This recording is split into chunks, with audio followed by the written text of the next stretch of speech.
Welcome to Stockcharts TV. I'm Jeff Hughes, Chief Investment Officer of JWH Investment Partners and also the founder of Alpha Insights, the institutional strategy publication.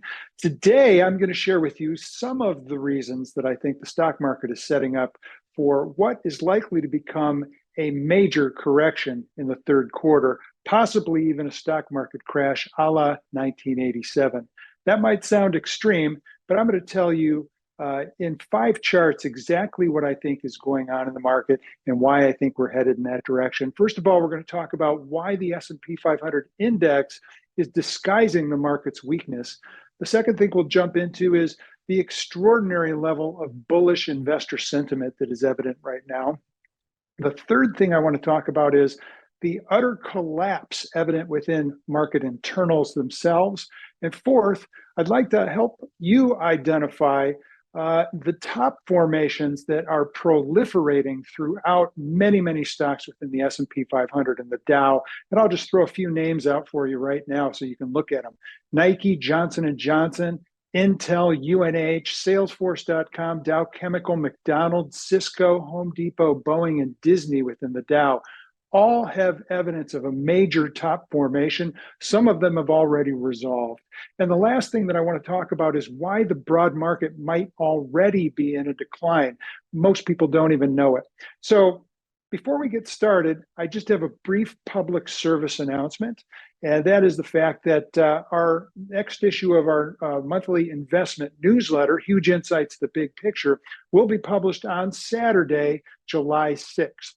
For those of you who aren't familiar with the newsletter, we've been publishing a monthly investment newsletter on Substack for the last 3 years. It's free to subscribe, and it's delivered directly into your email box on the first Saturday of every month following the non-farm payroll report. The newsletter is affectionately entitled Huge Insights, The Big Picture, because within the newsletter, we focus on the key macro factors that are affecting the economy and the markets. And we do get a lot of inquiries from readers who like what we have to say, and they're like, Jeff, we love your big picture views, but how do we put this into practice? How do we take action? And so for those who want a little bit more, there's also an option to upgrade to paid for as little as $15 a month, which would include our monthly market forecast and our positioning recommendations. Paid subscribers also receive our weekly Alpha Insights Idea Generator Lab publication. That's an institutional report that details our top actionable trade idea every Wednesday and also provides updated market commentary. And also paid subscribers get privileged access to special periodic interim bulletins and quarterly video content as well. So there's a lot of value for $15 a month if you're interested. With that, let's take a look at the first chart. Chart number 1 really digs into what happened over the first half of the year. This is the year-to-date equity index scorecard. And you can see that we look at a broad swath of indexes. In bright red toward the left-hand side of the chart, you can see the S&P 500, which closed the first half up 15.3%. That was a rather remarkable performance, to be sure.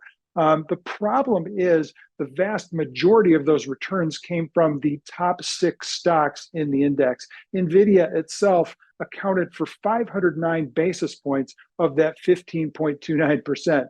Microsoft, Apple, Amazon, Google, and Meta accounted for nearly another third of the returns within the S&P 500. The other 393 to 394 stocks accounted for about 580 basis points of performance on an index-weighted basis. What's very interesting is that the AI stocks that I laid out initially, they now account for about 31% of the S&P 500's market capitalization.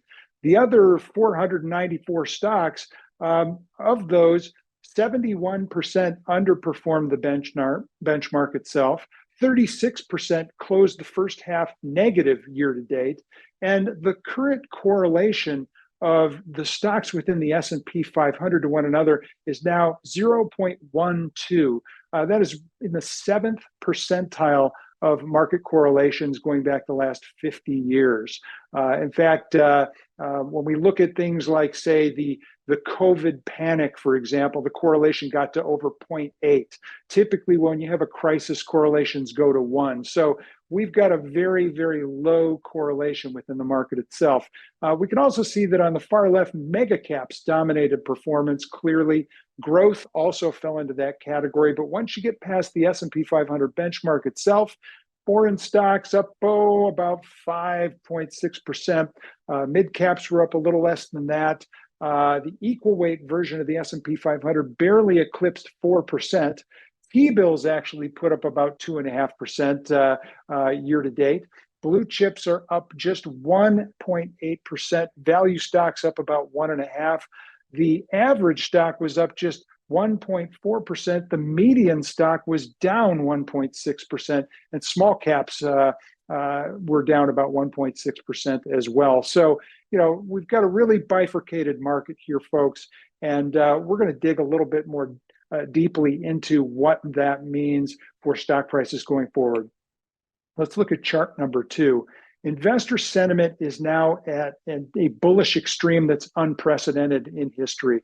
What we're looking at here is the ratio of the S&P 500 divided by the VIX index.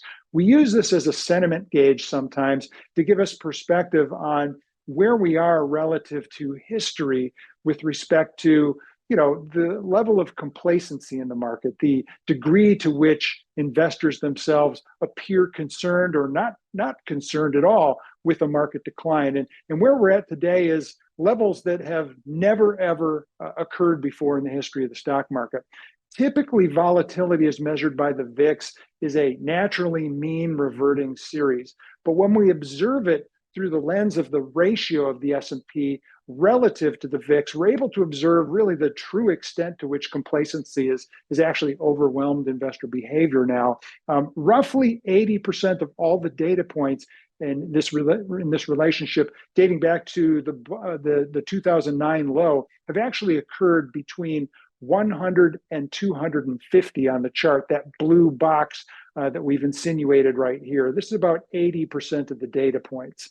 But readings up around 300, when we get up to this level, the red line, that is reflective of an attitude of extreme complacency toward risk, among investors, and it's tended to coincide with important market peaks. Here we see Volmageddon, which occurred in January of 2018. Here's the COVID panic highs that fell just short of that 300, got to around 280 or so.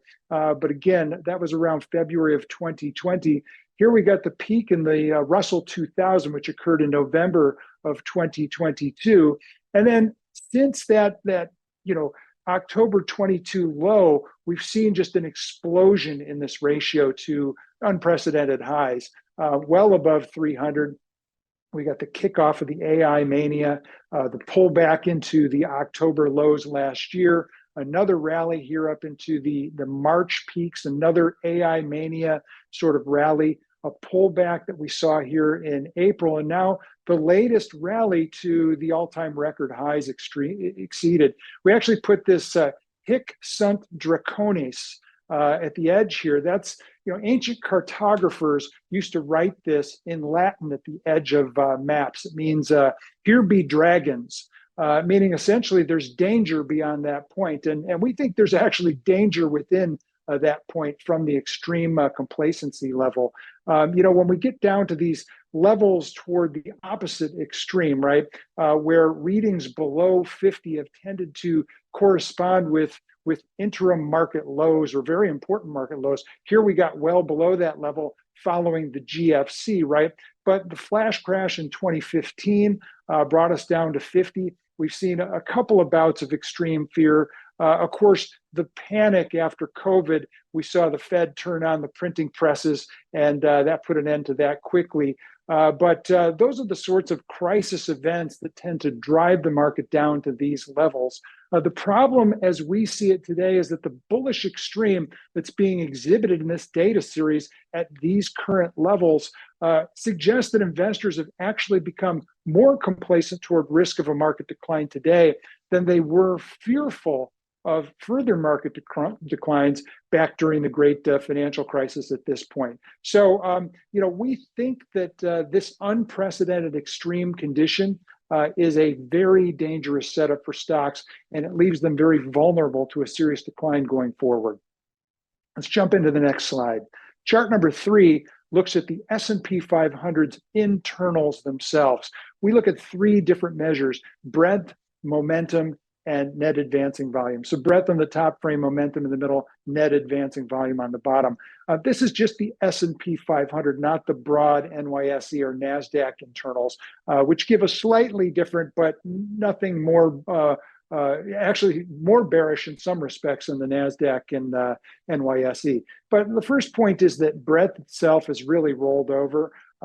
Last week, we get a reading of just 12.4% of net advancing issues in the market. Moreover, we look at the 5-week moving average of the percentage of net advancing issues. That's this blue line. And what jumps out to us is that it actually peaked at a lower high back in, I believe, the end of the first quarter in March.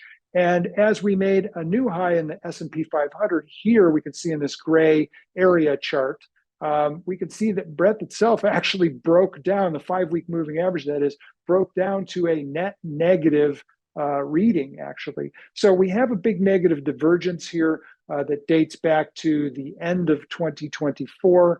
And of course, we're now looking at a more serious negative divergence with the most recent highs in breadth. That's not a great condition. It's certainly not a bullish condition.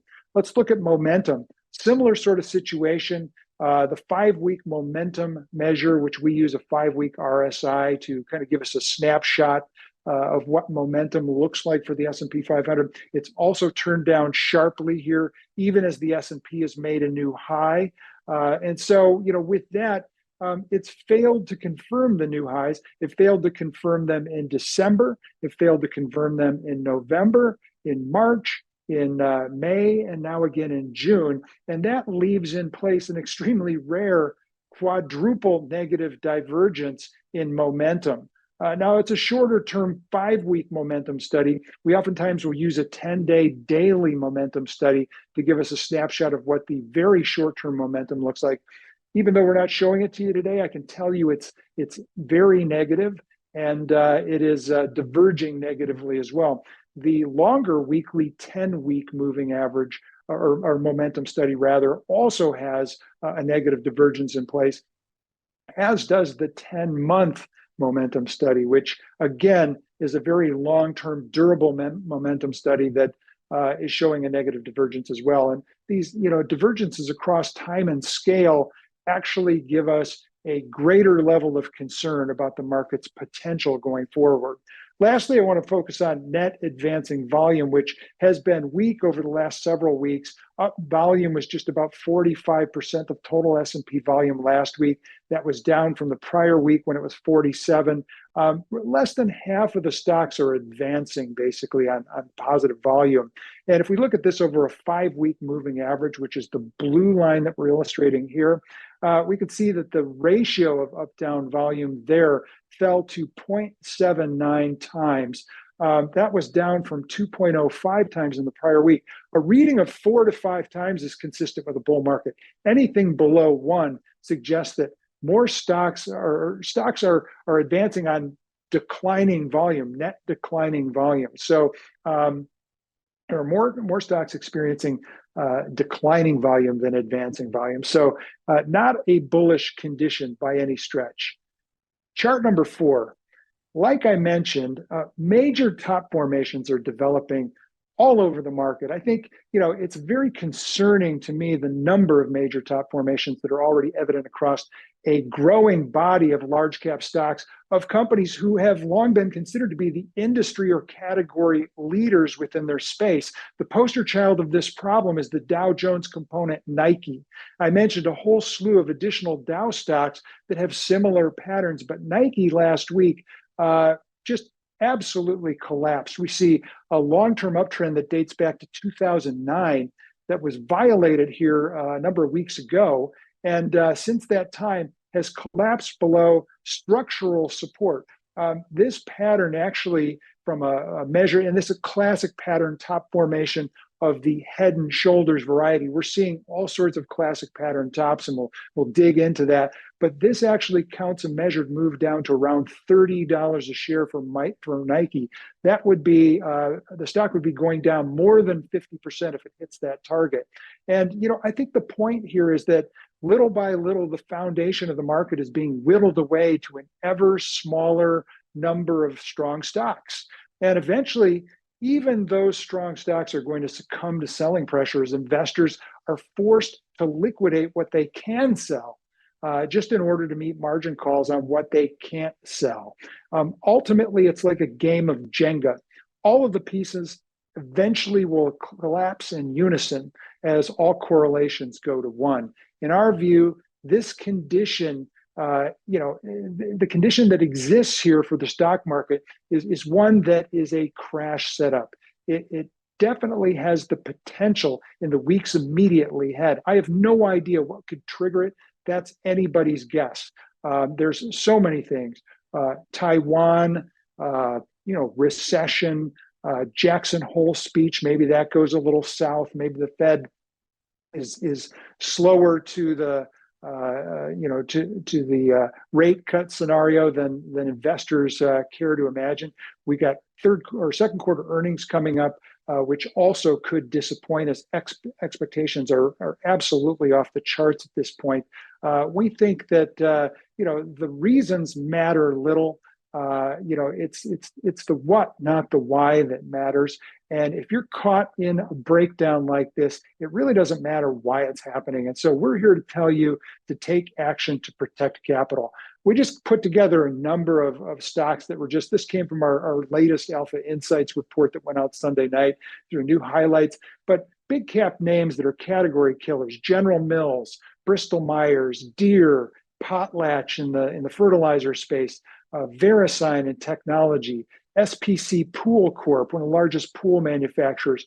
All of these stocks have major tops. We've got saucer tops that date back years. We've got double tops that date back years. We've got head and shoulders tops.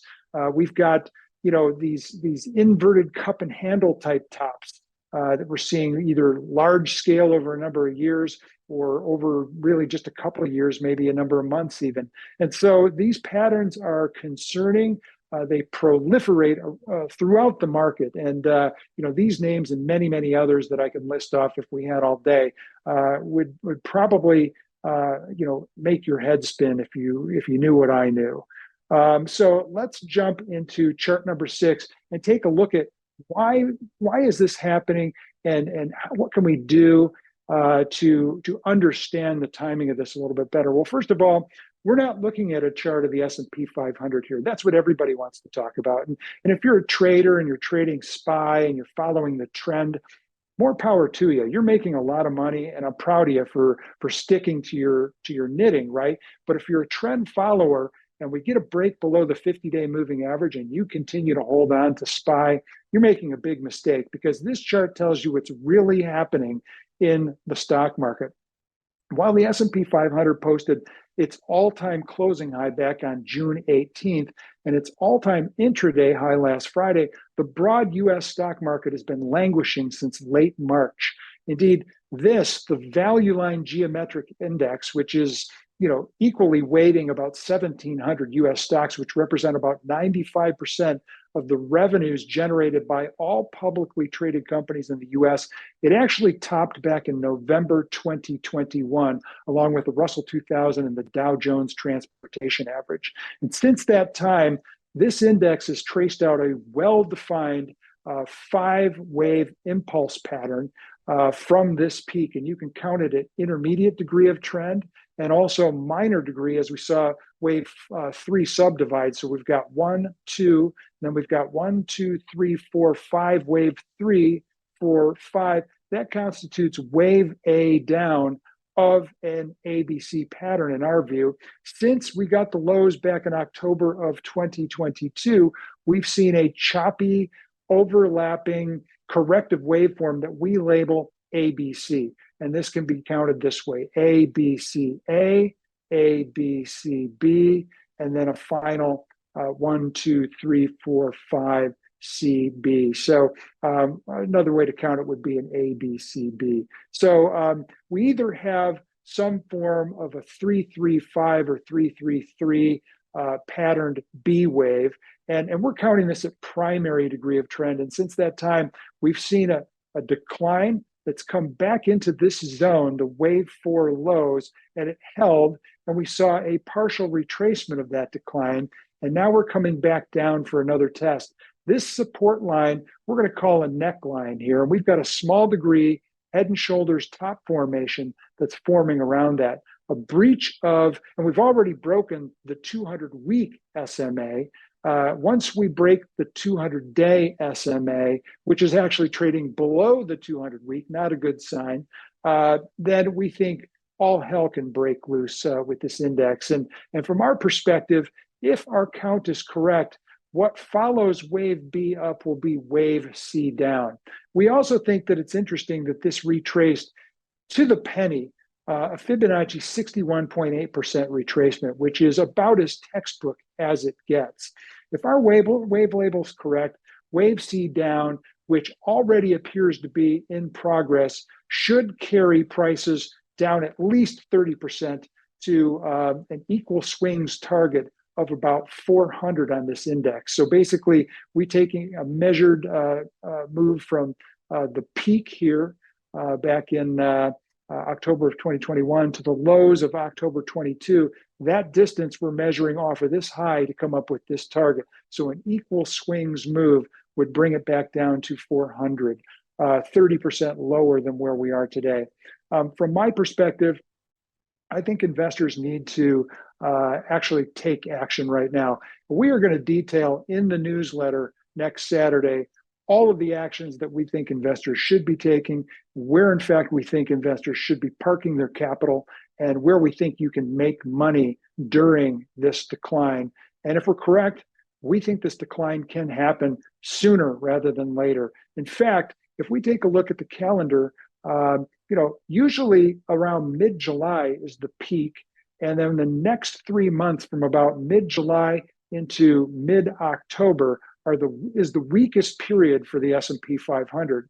And it would not surprise us to see the S&P top sometime in the next couple of weeks and engage in a very serious market correction, or perhaps even a market crash over the subsequent 3 months into mid-October ahead of the election. So with that, I want to end the presentation and just invite you all to reach out if we can be of any further additional service. Check out the website at www.jwhinvestment.com. You can also follow us on Twitter at alpha_insights. And also, of course, check out our newsletter on Substack at hugeinsights.substack.com. Thanks very much for watching, and good luck trading.